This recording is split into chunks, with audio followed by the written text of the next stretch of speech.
The elevator in Building 7 of the Haruki residential complex had been broken for 11 days. Kenji Mori knew this with the precision of a man who had climbed 9 flights of stairs 11 times, each time carrying groceries, or a laptop bag, or once, memorably, a flat-packed bookshelf that he'd had to tilt at a 45-degree angle to get around the third-floor landing. He'd counted the steps.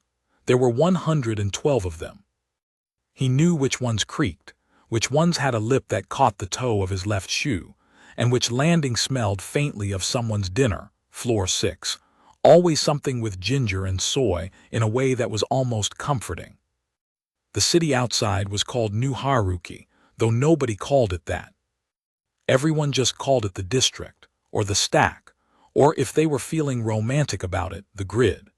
It had grown up fast and dense over the last 2 decades, the way cities do when they stop pretending to be anything other than what they are.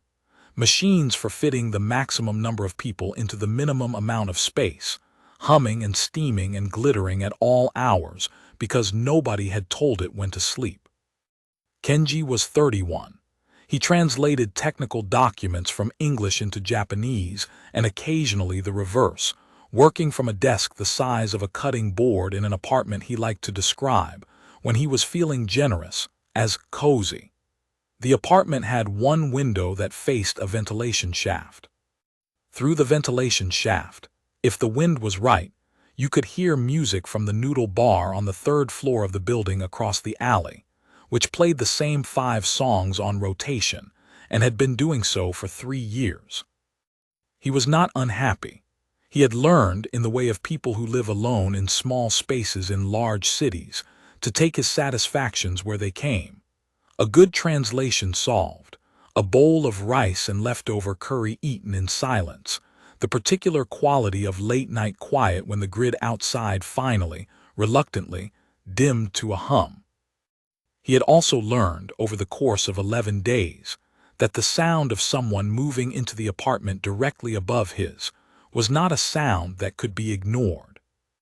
It had started with dragging, the deep, resonant scrape of furniture being moved across bare floor, then thumping, rhythmic and enthusiastic, which he'd eventually identified as a rug being beaten. Then, on the 3rd day, music, not the noodle bar's 5-song rotation, but something he didn't recognize, light and layered and slightly too fast, like the musical equivalent of someone who was always just barely ahead of you. Then, on the 5th day, he'd met them. He'd been coming up the stairs, floor 7, the ginger and soy landing, with a bag of groceries in each hand, and he'd nearly collided with 2 women coming down. He'd said *Sumamason and stepped to the side, and they'd said something he didn't catch, and then they'd both stopped, and he'd stopped, and the 3 of them had stood there on the 7th floor landing in a moment of mutual assessment. They were identical. Not in the way that fraternal twins sometimes look similar, or even in the way that identical twins look so alike that strangers mix them up. They were identical in the way that made the eye do a small double-take, a momentary system error, the brain saying, "I've already cataloged this person, why am I seeing her again?" They were tall, a little taller than him, which he clocked with the mild self-consciousness of a man who was not particularly tall, with dark hair that fell to their shoulders in the same way, the same slight wave at the ends, the same way of tucking it behind the left ear. They had the same wide-set eyes, and it was the eyes that told him they weren't human, because no human had eyes that color. A deep, shifting amber that moved like something lit from inside, catching the stairwell's fluorescent light and doing something unexpected with it. The other thing that wasn't human, the faint tracery of luminescence along their forearms, barely visible in the bright stairwell light but unmistakably there, like circuitry drawn just under the skin in a color that existed somewhere between silver and blue. He'd seen Galthery before. The district had its share of alien residents. The integration accords were nearly a decade old, and New Haruki was, by city policy, a designated open settlement zone. He'd translated documentation for Galthery corporate entities. He'd nodded to Veth neighbors in other buildings. He'd once spent an extremely polite 40 minutes on a train next to a Kuri elder, whose secondary arms had been folded with such careful deliberateness that Kenji had found himself unconsciously folding his own arms in sympathy. But he had not, until that 7th-floor landing, met a pair of Galthari twins. The one on the left said something in what he assumed was Galthari, then stopped herself and switched, fluently and without pause, to Japanese. "You must be from below." "803, he said. "Mari Kenji." "We are in 903, the one on the right said. Her Japanese was equally good, with the same slight rhythm, like someone who had learned it from excellent sources and slightly overpronounced the long vowels in an endearing way. "I am Saya." "I am Raya," said the one on the left. He said he was pleased to meet them. They said they were pleased to meet him.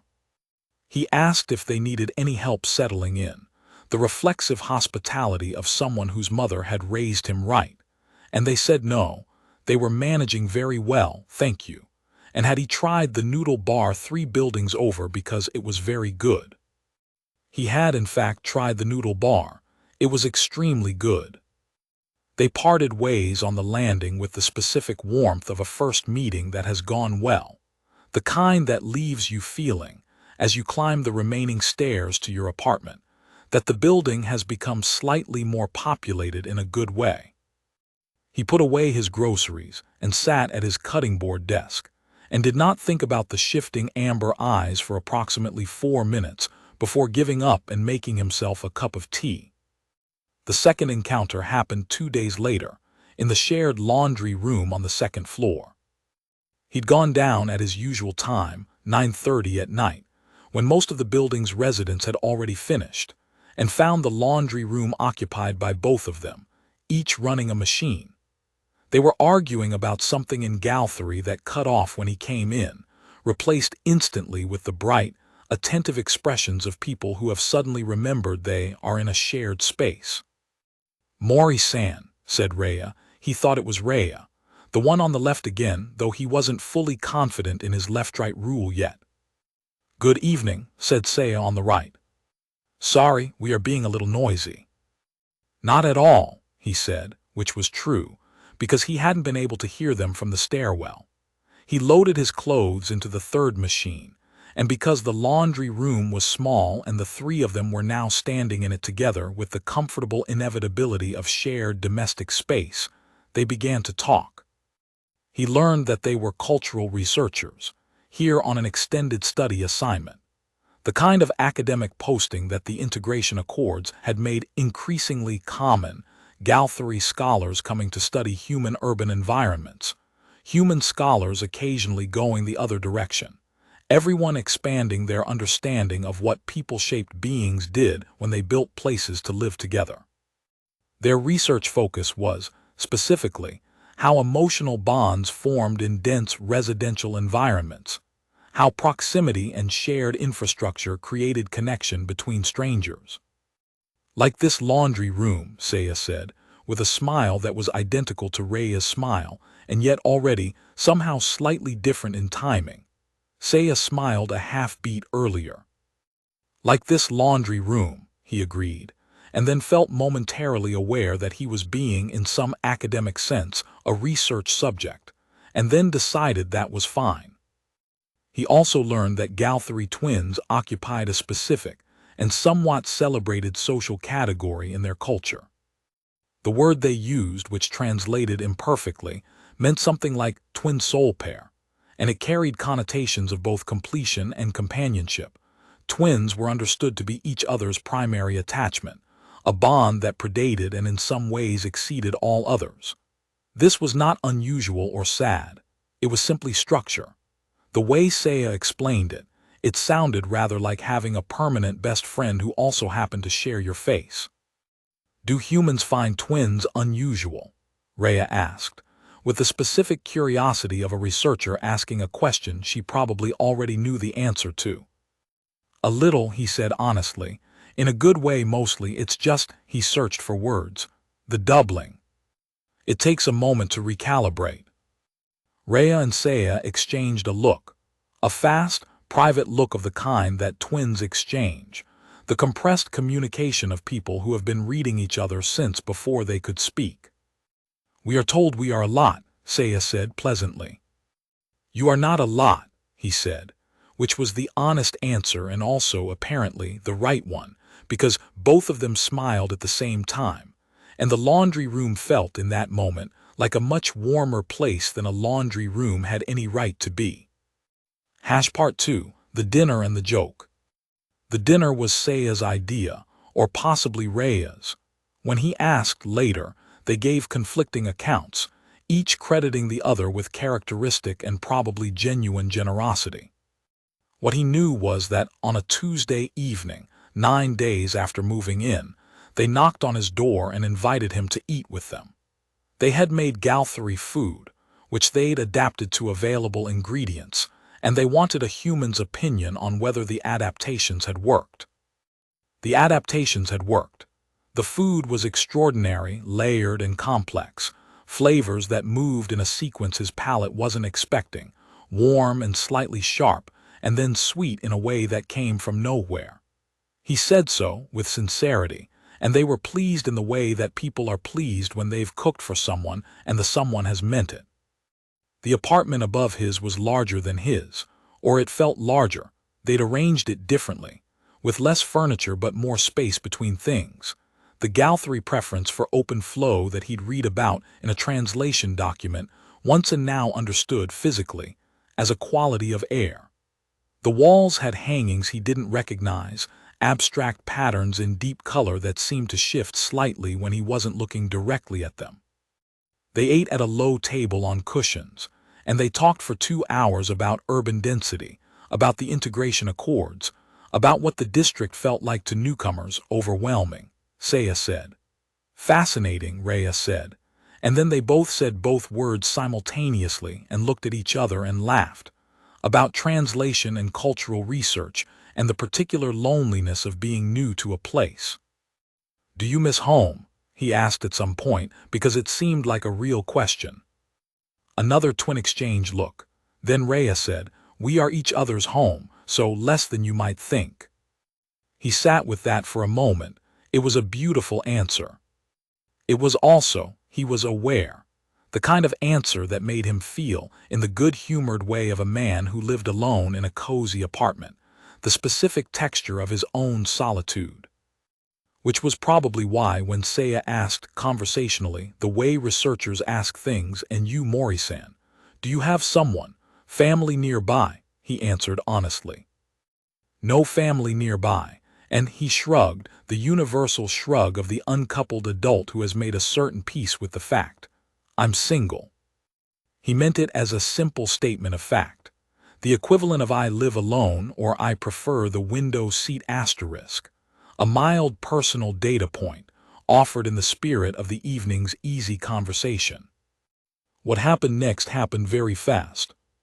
Saya's amber eyes went to Raya's amber eyes. The look that passed between them was not the quick, compressed communication of twins who have agreed on something. It was something else, something he hadn't seen in their exchanges before. A spark of something electric and competitive, there and gone in less than a second, replaced immediately by the warm twin smiles. "Single," Rhea said, as if cataloging the word. "Entirely single," Saya said, as if confirming. "It's not a big deal," he said, because suddenly it felt like it was being treated as a big deal. I haven't found the right person. It's fine, I'm fine." "Of course," they said, simultaneously, in the tone of people who have just received information they intend to do something about. He walked back down to his apartment that night with the vague and inexplicable feeling that he had made a small mistake, though he couldn't have said what it was. Part 3, the campaign. The first thing was the coffee.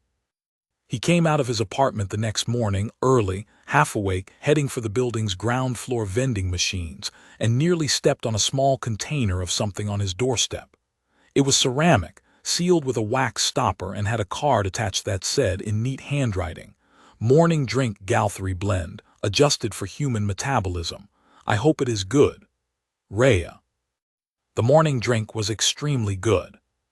Warm and slightly smoky with an undertone of something floral, it woke him up faster than his usual coffee and left him feeling, for the rest of the morning, like the day was more manageable than days usually were.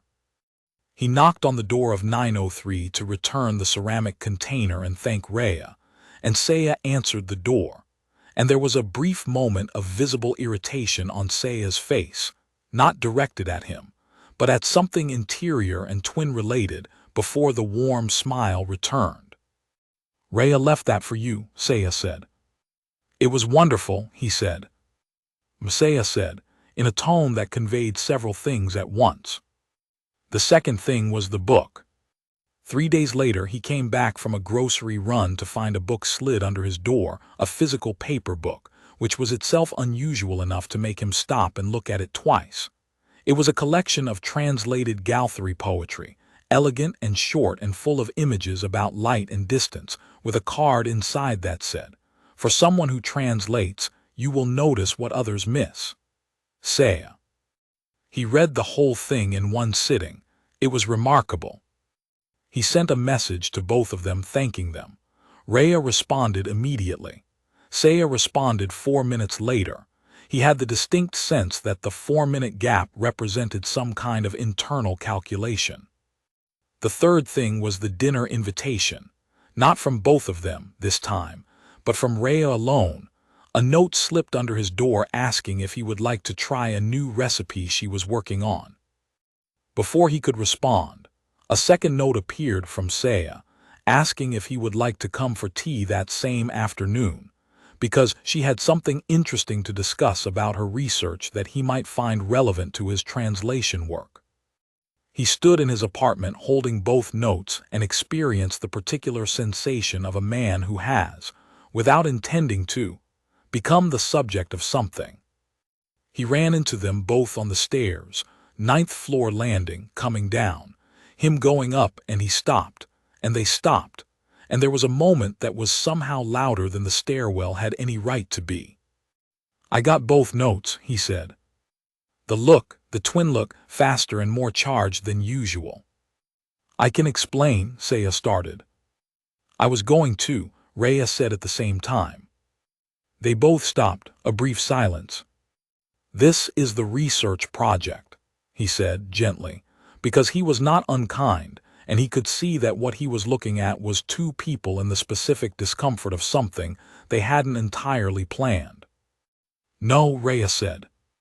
"No," Saya agreed, and she sounded almost surprised by her own answer. Another silence. Around them, the building breathed, the distant hum of someone's ventilation, the faint noodle bar music carried on a current of air. "I made a joke," he said. "When I said I was single, I wasn't offering anything. I was just answering your question." Rhea looked at Saya. Saya looked at Rhea. "It didn't land as a joke," Rhea said carefully. "No," Saya agreed. "It landed as," she paused, choosing words, "information, significant information." "About availability," Rhea added. He leaned against the stair railing. 9 floors of building hummed below him. Above him, 1 floor, his neighbors, his extremely identical neighbors, were looking at him with the precise, careful attention of researchers who have, in the middle of a study, become entangled in their own data. "Can I ask," he said, "what happened, between the two of you, I mean, after dinner?" The look again. This one lasted longer. "We argued," Saya said finally. "For several hours," Rhea added. "About me." "About," Rhea said, "the appropriate response to relevant information." "Which was?" Saya said, "I thought we should do nothing. That interfering in a research subject's personal life would be." "She said that," Rhea said, "but also she left the book." "The book was cultural exchange," Saya said with dignity. "With a personal inscription," Rhea said. "The morning drink was also personal," Saya said. "The morning drink was a wellness gesture," Rhea said. "Very different." They were talking to each other now, rapidly, with the fluency of two people who could have this argument in their sleep, because they'd been having versions of it their whole lives. Kenji watched them with the slightly dazed attention of a man watching a tennis match that is, inexplicably, about him. "Stop," he said. They stopped. "I'll make tea," he said. "Come down, both of you, and we'll talk about this like adults." A pause. "You have tea," Seiya said. "I have 4 kinds of tea," he said. "I'm a translator who works from home. I have an entire shelf of tea." Part 4, Tea and Honesty. His apartment, he was aware, was modest. The cutting board desk, the single bookshelf. The window overlooking the ventilation shaft, through which, because the wind was right today, came the faint sound of the noodle bar's 5-song rotation. Rhea and Seiya sat on his small couch. It fit them, just barely, with the particular compression of people who had spent their whole lives sharing space, and looked around with the open, curious attention of researchers, which they were. He made tea the good kind, a roasted barley blend he kept for occasions, and sat across from them in his desk chair, pulled around to face them, and said, "Tell me what happened, from your perspective." Seiya wrapped both hands around her mug. "Galthery twins," she said, "do not compete. It is essentially against our social structure. We are paired. We have different strengths, different interests, but we do not place ourselves in opposition, because opposition between twins is considered a—" She looked at Rhea. "A fracture," Rhea said. "A breaking of the twin soul pair, very serious." "So," Kenji said, "what happened when I said I was single?" A pause. The noodle bar played its 3rd song, the one with the synthesizer. "We felt the same thing," Seiya said quietly. He sat with that. "At the same time," he said. "It is not uncommon," Rhea said, though she said it in a way that suggested it was, in this context, somewhat uncommon. "We often have similar responses to stimuli.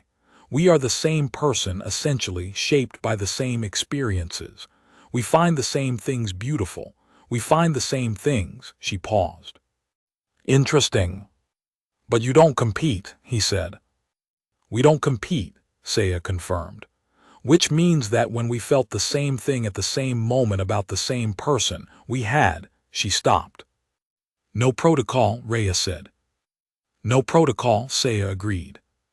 Kenji Mori, who translated technical documents for a living, who had climbed 112 stairs 11 times, who ate curry and rice in a cozy apartment, and listened to the noodle bar's 5 songs through a ventilation shaft, looked at the 2 identical women on his small couch with their shifting amber eyes and their faint circuitry glow and their warm, careful honesty, and thought, "This is the most unusual evening of my life."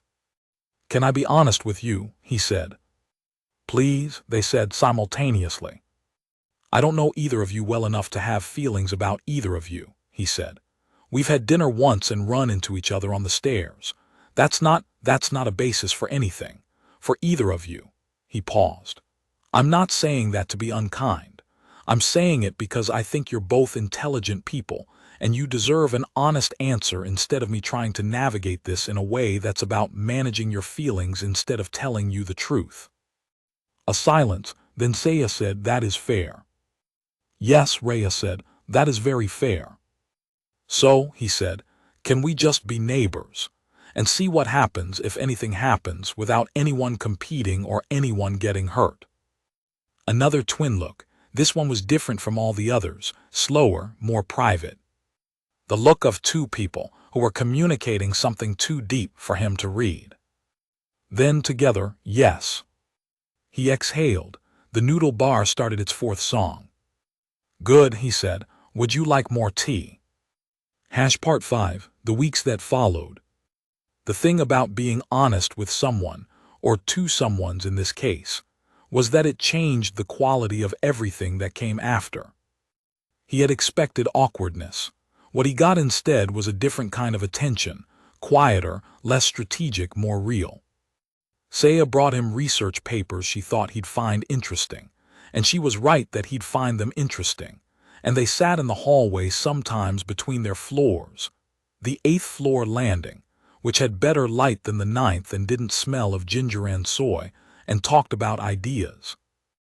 Rhea started leaving him ingredients for recipes with handwritten instructions, because she discovered he liked to cook, and was limited mostly by not knowing what to do with half the things in the district's alien ingredient market. And he started cooking things he'd never cooked before, and they were sometimes extraordinary and sometimes baffling, and once produced a smell that made his neighbor down the hall knock on the door to make sure everything was all right. He learned to tell them apart more quickly. Rhea smiled first, Saya processed first. Rhea moved with the energy of someone who was interested in everything at once. Saya moved with the focus of someone who was interested in one thing completely, and then moved to the next. They had the same laugh, but Rhea's came easier and Saya's came harder, and when it did come, went deeper. He also learned that the twin look, the rapid, compressed communication, was not actually wordless. They were talking when they did it. It was just faster than language, something in the frequency of the luminescence on their forearms, a slight shift he'd started to notice. He mentioned this to Saya once, and she looked at him with an expression he couldn't fully read. "You notice that?" she said. "I started to notice it," he said. Is that a problem? Am I not supposed to?" "No," she said. "It's just that most humans don't notice. Even people who spend a lot of time with Galthery pairs." She paused. "You translate. You are trained to look for what is communicated beneath what is said." "Occupational habit," he said. "Perhaps," she said, and smiled in the Saya way, the smile that came a half-beat later but landed fully. The competition, they had agreed, was over, and it mostly was. Except there was the afternoon. Kenji and Rhea spent 3 hours in the district's alien ingredient market, because Rhea wanted to find a specific root that was apparently very difficult to source, and turned out to be on the second shelf of the fourth stall if you asked in Galthery, which Rhea had to teach him to pronounce badly enough to be charming, which he did, and the vendor laughed and sold them the root for half price. They came back to the building with bags of things, and Rhea's luminescence was bright in the way he'd started to recognize as excitement, and in the elevator, finally repaired, on day 19, she turned to him and said, "Thank you, this was fun," with such simple sincerity that he felt the words like something warm pressing against the inside of his chest. He mentioned the market trip to Saya the next day, and Saya said, "Ah," in a tone that was perfectly pleasant and contained, behind the pleasantness, something very carefully not said. There was also the evening Saya came down to his apartment, because she was stuck on a section of her research paper, the translation of a Galthery concept that didn't map cleanly to any human emotional framework, and they spent 2 hours working through it together, him offering translations and Saya refining them, building something that was neither Galthery nor Japanese but a third thing, specific to the concept itself. At some point they'd moved from the desk to the floor, because the desk was too small for both of them to look at the document together, and they'd ended up sitting cross-legged on the floor of his small apartment with papers spread around them, and Saya's hair falling forward as she bent over a page and the faint shift of her forearm luminescence in the lamplight. And he'd been aware, in a way that he filed carefully away, that the room felt very full for a room that only had 2 people in it. He mentioned the paper session to Rhea the next day, and Rhea said, "I see," in a tone that was warm and attentive and contained, behind the warmth, something he also recognized, something very carefully managed. The agreement, he suspected, was requiring effort. He respected the effort. He also found himself, in the quiet of his cut-board desk and his rice and curry evenings, thinking about what he actually felt, which was the honest question, the one he'd told them he couldn't answer in that first tea conversation, and which hadn't stopped being a question just because he'd tabled it. What he felt was interest, genuine interest in both of them in specific and different ways, which was itself an interesting data point.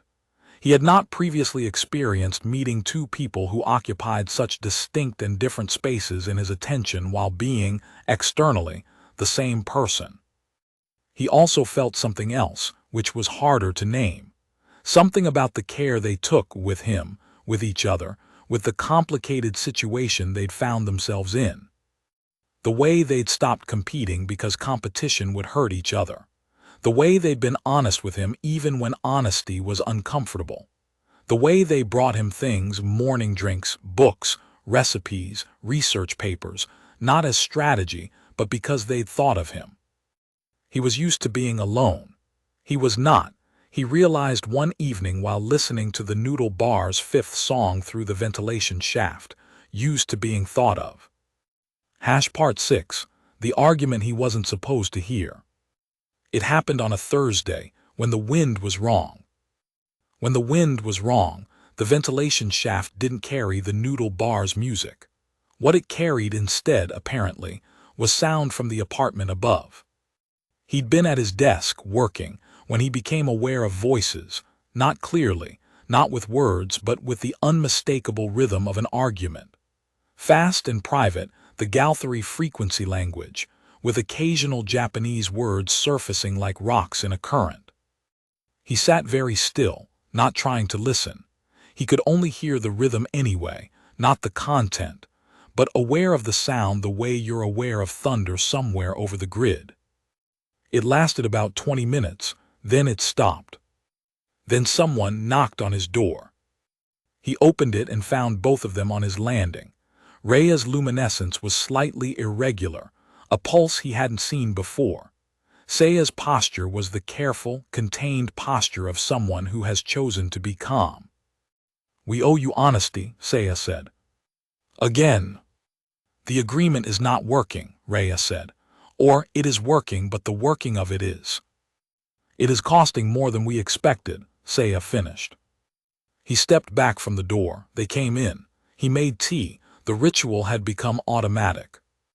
They sat on the couch again in the same positions as the first time, and he sat in his desk chair, and Seiya said, "We are not competing, but we are existing alongside something that we cannot resolve, and it is beginning to create a fracture between us, which is the thing we most did not want." "The thing we cannot have," Rhea said softly. He looked at them, the amber eyes both watching him. The matching faces carrying, he'd learned to read, entirely non-matching expressions. Seiya's careful and slightly pained, Rhea's open and slightly more frightened. "What do you want me to do?" he said. "Honestly, what would help?" A long pause. "We don't know," Rhea said. "That is the problem. In our culture this situation does not." She looked at Seiya.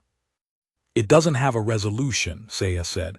"Because it shouldn't happen. Twins don't fall for the same person.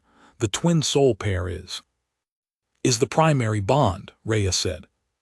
"Yes," Seiya said, "and it's still the primary bond, but," a pause, "you made it more complicated." He thought about this. "By being single," he said. Despite themselves, they both laughed. The same laugh, Rhea's slightly brighter, Seiya's slightly deeper, and the apartment felt warmer for it. "By being you," Rhea said when the laughter settled. Part 7. What Kenji said. He was quiet for a long time. The Noodle Bar played its first song. The wind had shifted again. He thought about what it meant to be thought of. He thought about market trips and research papers and morning drinks and poetry.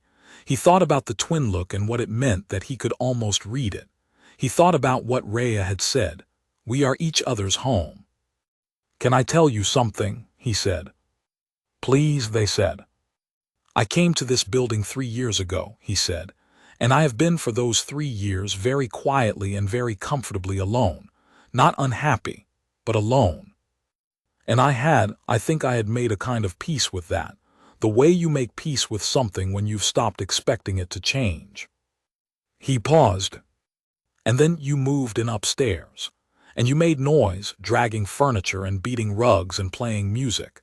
And you were in the stairwell and the laundry room, and you made food that was extraordinary, and you brought me things and paid attention to me, and—" he stopped. "And the peace I'd made started to seem less like peace and more like habit." Another pause. Rhea's luminescence did the pulse thing again. Seiya was very still. "I can't choose between you," he said. Not because I'm avoiding it, because I don't think that's actually what's being asked. I think what's being asked is whether I want to be in your world. The world that includes both of you, and the answer to that is yes. He looked at his tea. I don't know what that looks like. I don't know if it's the right answer or if there's even a framework for it. But you asked for honesty, and that's the honest answer. The silence that followed was the longest of the evening. Then Saya and Rhea exchanged a look. And this look, he could read it now, the shift of the luminescence, the slight frequency change, was not an argument and not a negotiation. It was a question, and an answer and an agreement all at once. In Galthari culture, Saya said slowly, there is a category. It is old, not common, but not unknown. The word translates roughly as she looked at Rhea. Tripled warmth, Rhea said. 3 who orbit the same center. It is not, Saya started. It is not what humans think of as a relationship, Rhea said. It is more. More like a household, Saya said. A unit. 3 people who have chosen each other's company, who are in each other's worlds. It requires clarity, Rhea said, and honesty. And a great deal of communication, Saya added, with the slight emphasis of someone who has recently spent 20 minutes arguing in a ventilation shaft-adjacent apartment. Kenji looked at them. He thought about cozy apartments and the 9th-floor landing and what it meant to have neighbors who paid attention. He thought about 112 stairs and how much less he'd been counting them lately. I'm not agreeing to anything I don't understand, he said. But I'm willing to understand it. The twin smile, both of them at the same moment, the same expression, and yet he could see it now. Rhea's half a beat first, Saya's a half beat deeper. That is enough, Saya said. That is more than enough, Rhea agreed. Part 8, the orbital configuration. What followed was not dramatic. The district hummed. The elevator worked and then didn't and then worked again. The noodle bar played its 5 songs in rotation. And on the 9th floor of Building 7, Kenji Mori's world expanded in ways that were quiet and domestic and, he thought, sustainable. He started eating dinner upstairs twice a week, and they started eating dinner downstairs once a week, and the arrangement settled into a rhythm that nobody planned and nobody needed to discuss. His cutting board desk acquired company. A second chair for whoever came down to work alongside him, which alternated. He learned Rhea's recipes and Saya's tea preferences, and both of their rhythms in the way you learn the rhythms of people who have become part of the texture of your daily life. The twin look remained. He could read it better now, though not completely. There were registers he suspected he'd never fully access, frequencies that belonged to 40-plus years of shared existence, the language of people who had known each other before language. He didn't try to read all of it. Some things were not his to read. What he had instead was the parts they chose to show him, which were considerable. Rhea showed him the market in every season, and the way the district changed when the rains came, and the alien vendors put up weather shields that were, functionally, small miraculous tents of light.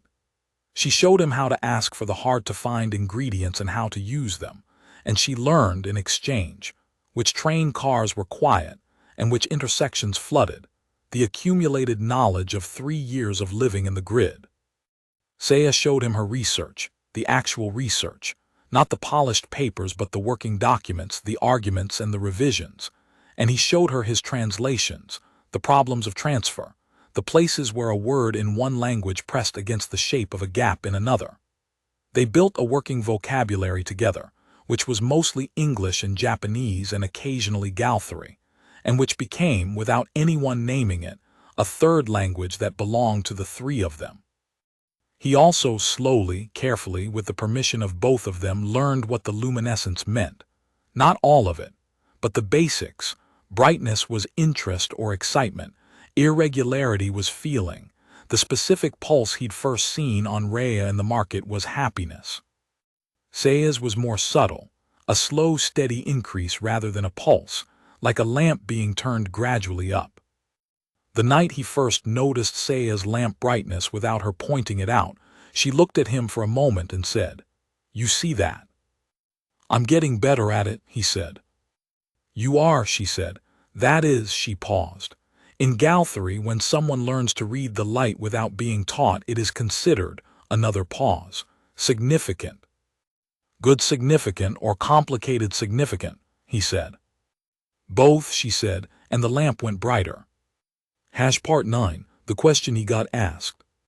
3 months after they moved in, the building had a residents' meeting, fire safety update, elevator maintenance schedule, the usual, and Kenji went. And Rhea and Saya went. And in the way of residential buildings the world over, nobody really listened to the fire safety update, but everyone talked to each other in the margins. The building's longest-term resident, a woman in her 70s named Agawa-san, who had opinions about everything and kept them all current, introduced herself to Rhea and Saya with the specific attentive warmth of someone who has lived in a place long enough to take genuine interest in who shows up. Then she turned to Kenji and said, "You know these two?" "They live upstairs," he said. Agawa-san looked at Rhea and Saya, then back at Kenji, then at Rhea and Saya again, the look of a woman who has spent 70-odd years paying attention to people. "You all eat together," she said. "Sometimes," Kenji said. She made the sound, the specific Japanese syllable that wasn't quite *suka, but carried its approximate meaning, the sound of noting something. "Good," she said, "and when I have opinions at someone else."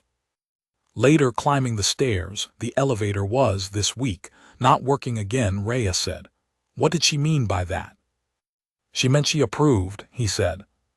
"Of what?" He thought about it.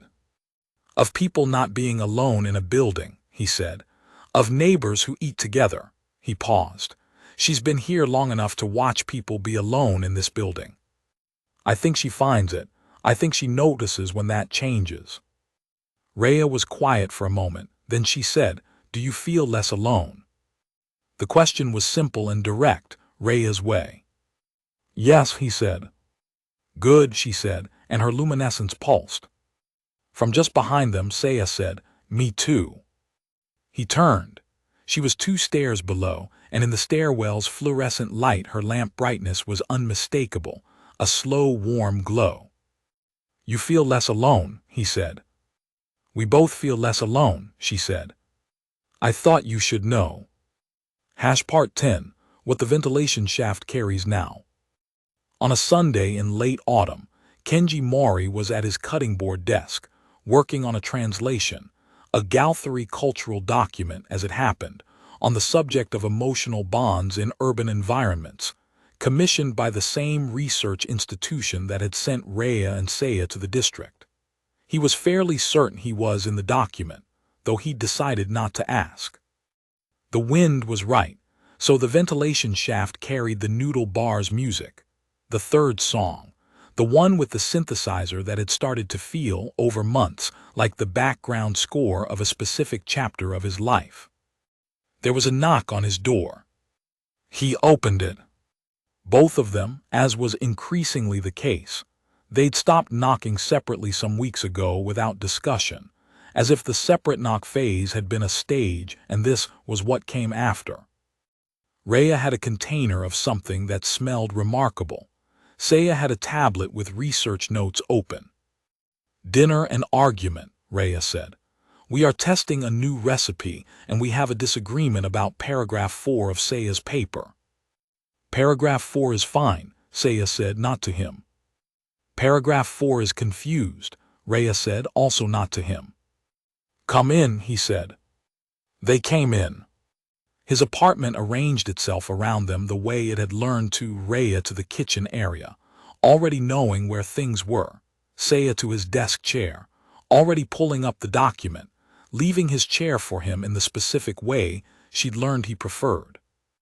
Outside, the district hummed. The Noodle Bar played the 4th song. He sat down and read paragraph 4, and it was fine, but it was also slightly confused, and he said so, diplomatically, and Saya looked at him with the expression that meant asterisk not you too, and Rhea said asterisk ha asterisk from the kitchen, and the argument was conducted over the course of dinner preparation and dinner itself and a second pot of tea, and paragraph 4 was, by the end of it, substantially improved, which Saya acknowledged with the specific graciousness of someone who knew when to concede and chose to concede well. It was an ordinary evening. It was a very good evening. Later, when they'd gone back upstairs and the apartment had returned to its usual smallness with the particular warmth of a small space that has held more than it was designed for, Kenji sat at his desk and tried to remember what the apartment had felt like 3 months ago. He had some memory of it, the specific quality of silence, the way the ventilation shaft carried only the noodle bar, the evenings of coriander rice that had been fine, genuinely fine. He couldn't quite locate the feeling anymore. It was there, in theory, in his memory, but it had been overlaid by something else, something denser and warmer, like a translation that has found its target word, the word that doesn't exist in the source language but exists precisely in the destination. He looked at the ventilation shaft. The noodle bar was on its 5th song. He thought about what Rhea had said, "We are each other's home." He thought about what that meant as a structure, not a limitation but an architecture, the bones of something that held people. He thought about whether homes could expand, whether they did when the right people arrived. He thought that they probably did. He picked up his pen. He still used a pen for first drafts, the old habit of a man who'd started translating in print. And at the top of a clean page he wrote, "Not for any document, not for any client. 3 who orbit the same center." He looked at it for a moment, then he underlined it. Then he went to make one more cup of tea, because the evening wasn't over yet and he was, it turned out, no longer in any particular hurry to end the good ones. End. Word count, ~9, 500 words duration, minutes at 160 WPM. Channel Alien Girl. Stream Romantic Warm. Energy Family. 3 warmth/humor/earned sweetness asterisk. Engine. C. Reluctant cohabitation right arrow emotional revelation. Alien appearance tier. Moderate. Film DNA. North Shinjuku 2055, 2021. Near future urban density, dual presence tension, accidental intimacy born of proximity. Ending type. Open warm resolution tripled warmth established, no forced singular choice.